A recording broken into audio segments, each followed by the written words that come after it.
প্রতিবাদ যারা করেছে, হিন্দুদের আক্রমণে যে 2 জন মুসলমানরা শাহাদাত বরণ করেছে, যখন প্রতিবাদ করতে গেল সেখানে পুলিশ গুলি করে আমার এক মুসলমান ভাইকে গুলি করে তার বুকটা জানতে করে শহীদ করে দিয়েছে।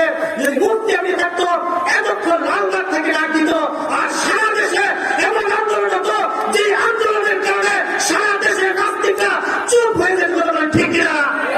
সুতরাং আজ এক নেতার খুব বড় অভাব। আল্লাহ তাআলা যেন আমাদেরকে যোগ্য একজন নেতা দেন, যে নেতার নেতৃত্বে আমরা চলবো। আর যেখানে আমাদের উপর নাস্তিকবাদীরা, ট্রান্সজেন্ডার এবং মানুষ বানরের তৈরি এবং উগ্রবাদী হিন্দুরা, সেকুলাররা, তারা একের পর এক তারা ইসলাম বিরোধী জিনিস তারা চাপিয়ে দিতে চায়, তখন ওই চুপ করে তার নেতৃত্বে আমরা আন্দোলন করবো। আর এইভাবে করতে করতে এই দেশের উলামায়ে কেরাম, মাদ্রাসার ছাত্ররা, তরুণ এলেমরা এইভাবে যখন তাদের জাগরণ উঠবে, উঠতে উঠতে এদেশের আকাশে ইসলামের পতাকা, কালিমার পতাকা উত্তীর্ণ হলে ঠিক কিনা? আল্লাহ তাআলা যেন আমাদেরকে এরকম যোগ্য একজন নেতা, যোগ্য একজন আলেম দান করেন। সকলে বলেন আমিন। ওয়া আখিরু দাওয়ানা আলহামদুলিল্লাহি রাব্বিল আলামিন।